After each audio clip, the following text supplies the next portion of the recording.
Hello everyone, very good morning to all of you. आप सभी का हमारे चैनल सुमन क्लासेस में हार्दिक स्वागत और अभिनंदन। आज हम एक ऐसे विषय पर चर्चा करने वाले हैं जो आपके बहुत सारे एग्ज़ाम में आपको बार बार पूछे जाते हैं जिससे क्वेश्चन, और ये सोशियोलॉजी में भी है, एजुकेशन के अंतर्गत, यूपीएससी और तमाम जितने और आपके जो वनडे एग्ज़ाम हैं या प्रतियोगी परीक्षाएं हैं उनमें इस विषय पर बात की जाती है और कई बच्चे इस चीज़ों को समझ नहीं पाते। आज क्लियर करते हैं हम समानता और समता। आज का जो हमारा टॉपिक है मुख्य रूप से जिस पे हम बात करेंगे समता और समानता, इसको हम विस्तार से समझेंगे। इसी को हम अंग्रेजी में कहते हैं इक्विटी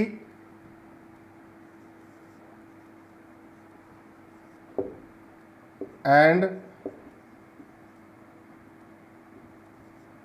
इक्वालिटी।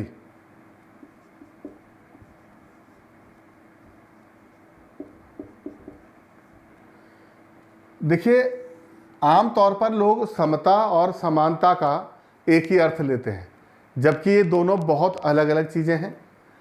समानता का अर्थ यहाँ पर जो है वो बराबरी से है। समानता यानी एक जैसा होना,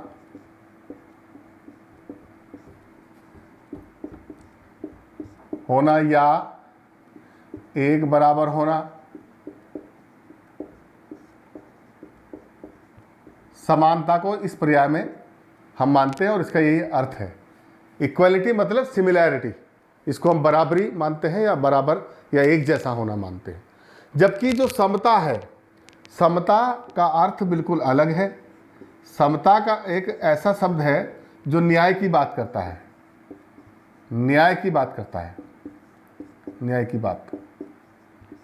इसको हम बराबर शब्दों से नहीं मान सकते, एक जैसा नहीं मान सकते, क्योंकि आपने देखा होगा इस पृथ्वी पर, इस दुनिया में, इस देश में, इस समाज में प्रत्येक व्यक्ति अलग अलग शारीरिक आकार, अलग अलग बौद्धिक योग्यता, अलग अलग मानसिक योग्यता, अलग अलग उनकी इच्छाएं, अलग अलग उनकी क्षमताएं, तो सारी चीज़ें अलग अलग होने के बाद उनको हम एक जैसा नहीं मान सकते, उनको हम समान नहीं मान सकते। और इन्हीं के कारण उनको समान कैसे किया जाए, इन विभिन्न अभिन्नताओं के कारण, विभिन्न प्रकार की जो विषमताएं हैं, जो अलग अलग योग्यताएं हैं, उनके कारण हम उनको समान नहीं मान सकते। और समान कैसे किया जाए उसके लिए काम करती है समता। अब इसको देखिए, हम बहुत अच्छे तरह से समझ सकते हैं। मैं एक उदाहरण इसका देना चाहूँगा आपको कि समानता मतलब एक जैसा होना या बराबर होना। इसको हम बहुत अच्छे तरह से समझेंगे। एक उदाहरण मैं आपको बताता हूँ कि हमारे यहाँ अनुच्छेद 15 यानी ये जो भारत के संविधान में आर्टिकल 15 है, उसमें व्यवस्था है कि राज्य सभी के लिए व्यवस्था करेगा।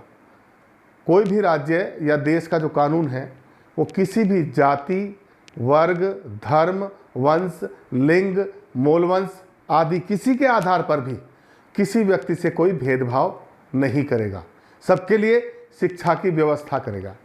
ये तो हुआ समानता।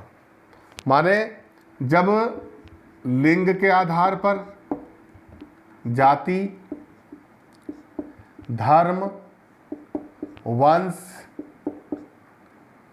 और मूलवंश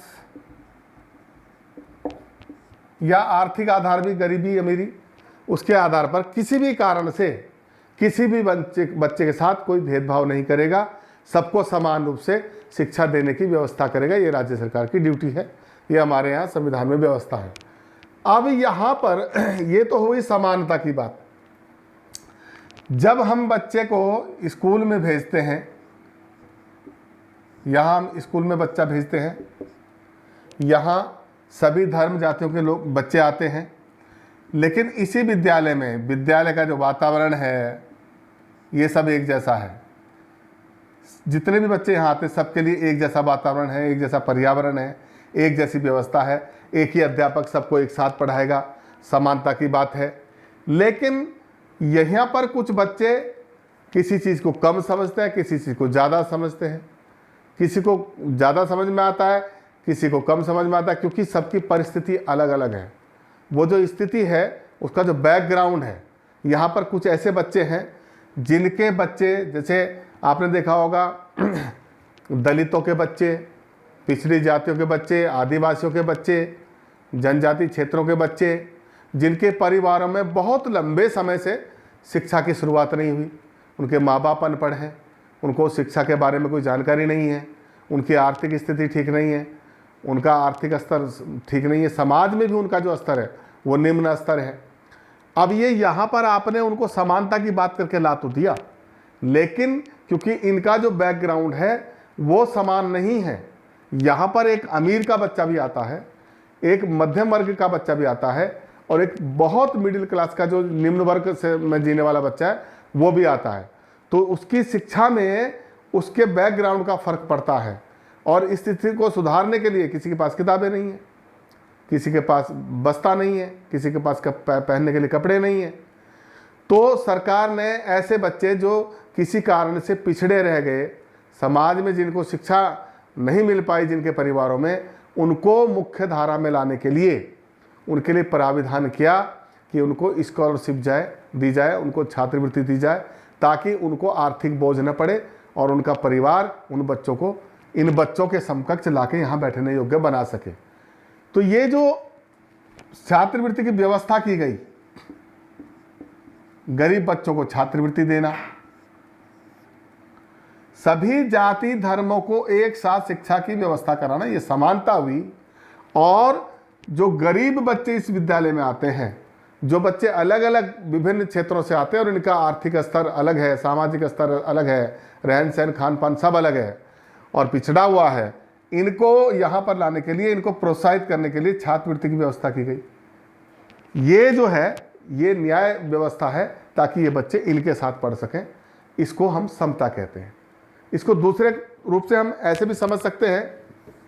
मैं इसका एक और उदाहरण आपको दूं, आपको अच्छे से समझ में आ जाएगा। देखिए, ये एक बच्चा है जिसकी हाइट 6 फीट है।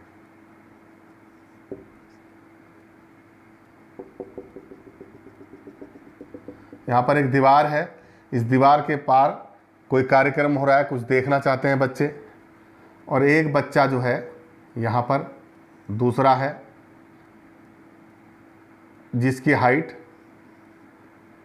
5.5 फीट है, 5 फीट 6 इंच है, ये भी यहाँ खड़ा है।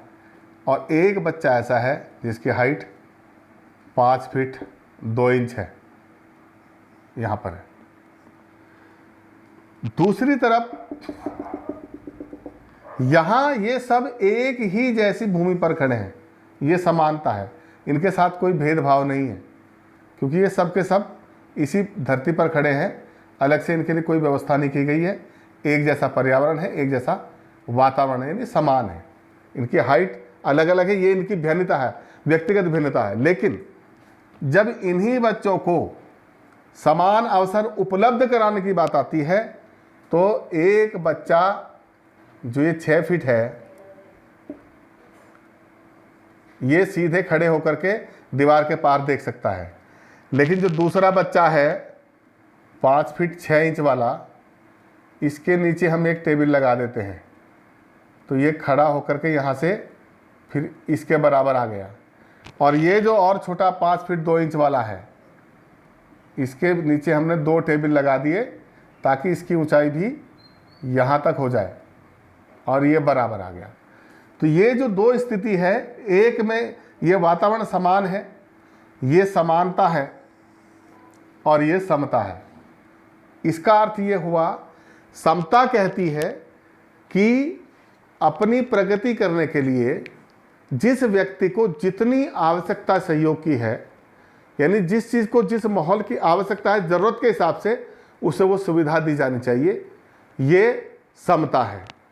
और समानता कहती है सबके साथ बराबरी का व्यवहार हो। बराबरी का व्यवहार ये हो गया, लेकिन इसमें ये लोग पिछड़ गए हैं जिनकी आकृति किसी कारणों से, आनुवंशिक कारणों से या प्रजातीय कारणों से या इनके आनुवंशिकता के कारणों से, ये जो फर्क है इसको बराबर कैसे लाया जाए, इसके लिए समता काम करती है कि जिसको जितनी सपोर्ट की ज़रूरत है उतना सहयोग किया जाए और ये सब बराबर एक उसमें आ सके। इसको आप ऐसे भी कह सकते हैं। दूसरा एक ये भी इसको समझने का और एक अच्छा तरीका ये हो सकता है कि आपके घर में किसी परिवार में 2 बच्चे हैं, एक बच्चा हष्ट पुष्ट है, स्वस्थ है, बिल्कुल ठीक है, और एक बच्चा कमज़ोर है, और परिवार की स्थिति ऐसी है कि वो उस बच्चे के लिए डॉक्टर ने कहा है कि इसको जो है सुबह जो है 4 बादाम दीजिए, 1 सेब दीजिए, या इसको कुछ दूध पिलाइए, जो भी डॉक्टर ने सुझाव दिया, और जितना डॉक्टर ने एक बच्चे के लिए दिया है उतना ही खरीदने की उसकी क्षमता है। अब परिवार के सामने संकट ये है कि वो 2 बच्चों में कैसे बंटवारा करे। न्याय समानता कहेगी बराबर बराबर दोनों बच्चों में बांट दो, लेकिन ये समानता कहेगी, लेकिन उससे न्याय नहीं होगा, क्योंकि एक बच्चे को ज़रूरत है, एक बच्चे को ज़रूरत नहीं है। ये सवाल होगा, एक बच्चा बीमार है, ये स्वस्थ है, और एक बच्चा ये जो है ये बीमार है। यदि वो कोई भी सामग्री लाते हैं तो माँ बाप अपने बच्चों के साथ भेदभाव नहीं करते, लेकिन यहाँ पर जब बच्चा स्वस्थ है, इसको कोई आवश्यकता नहीं है, तो वो इसको कहेंगे भाई अभी आपको ज़रूरत नहीं है, इस बच्चे को जो है दूध की आवश्यकता है, बादाम की आवश्यकता है, और जब तक ये ठीक नहीं होता तब तक इसको दिया जाए। या अभी तक ये भी कह सकते हैं कि अभी तक इसको जो है 1 किलो दूध इसको दे रहे थे, 1 किलो दूध इसको दे रहे थे, अब ये बीमार होगा, ये स्वस्थ है, डॉक्टर ने कहा इसको 2 किलो दूध देना है, तो इसका दूध यहाँ से इसको न दे करके यहाँ शून्य कर दिया और इसको दिया जाने लगा। ये समता हुई, और जो पहले एक ये जो इनको अब ये समानता का अवसर हो गया। ये स्वस्थ है, इसको ज़रूरत नहीं है, इसको ज़रूरत है, न्यायिक आधार पर इसे जिस व्यक्ति को जो चीज़ की ज़रूरत है वो दिया जाना, ये समता का कॉन्सेप्ट है। समता ये कहती है कि आवश्यकता के अनुसार वस्तुओं का या चीज़ों का वितरण किया जाए। जो भी संसाधन हमारे पास हैं उसकी पहले जिसे ज़रूरत है पहले उसको दिया जाए, दूसरे नंबर पर जिसको जितनी ज़रूरत है उसको दिया जाए, और जिसको ज़रूरत नहीं है उसे नहीं दिया जाए। और ये एक जो समानता है ये सामाजिक विचारधारा है, लेकिन ये जो समता है ये पूरी तरह से राजनीतिक विचारधारा है जो न्याय की दृष्टि से काम करती है। ये वस्तुओं का या चीज़ों का या लोगों को अवसरों का आवश्यकता के अनुसार वितरण करने का सुझाव देती है। ये है समता और समानता। मैं समझता हूँ ये चीज़ें आपको समझ में आ गई होंगी कि ये दोबारा फिर एक बार आप नज़र डालें। जिस व्यक्ति की हाइट पूरी है इसे इधर देखने की कोई ज़रूरत नहीं है, इसको दिखाई नहीं दे रहा, इसको दिखाई नहीं दे रहा। यहाँ अवसर तो समान दे दिया गया, एक ही जगह खड़े हैं सबको, लेकिन ये समानता है। और यहाँ जिसको जितने सपोर्ट की ज़रूरत थी इसको दिखाई दे सके, इसके लिए इसके नीचे एक टेबल लगा दिया गया है। इसको 2 की ज़रूरत थी, इसको 2 दे दिया गया। अब ये बिल्कुल इसको अवसर बराबर मिल रहा है ताकि इधर देख रहा है। यहाँ समानता थी लेकिन अवसर बराबर नहीं था। यहाँ अवसरों में समानता नहीं थी, यहाँ अवसरों में समानता आई क्योंकि यहाँ समता कॉन्सेप्ट आ गया। जिसको जितनी ज़रूरत थी उसको सहयोग किया गया। तो मैं समझता हूँ ये चीज़ें आपको समझ में आ गई होंगी। तो ये वीडियो कैसा लगा आपको, समानता का और समता का, इस पे आप अपने विचार भी देंगे। इसको मैं एक चीज़ें और भी कर देता हूँ कि आम तौर पर समता और समानता को लोग एक ही समझते हैं, ये भिन्न भिन्न अर्थों में है। ये एक राजनीतिक विचारधारा है, दोबारा थोड़ा सा मैं इस पर बात कर दूं, और इसके कारण समाज में न्याय व्यवस्था को चलाने में बड़ा मदद मिलती है। तो ये वीडियो आप लाइक कीजिए, शेयर कीजिए। इसी का साथ थैंक यू, धन्यवाद।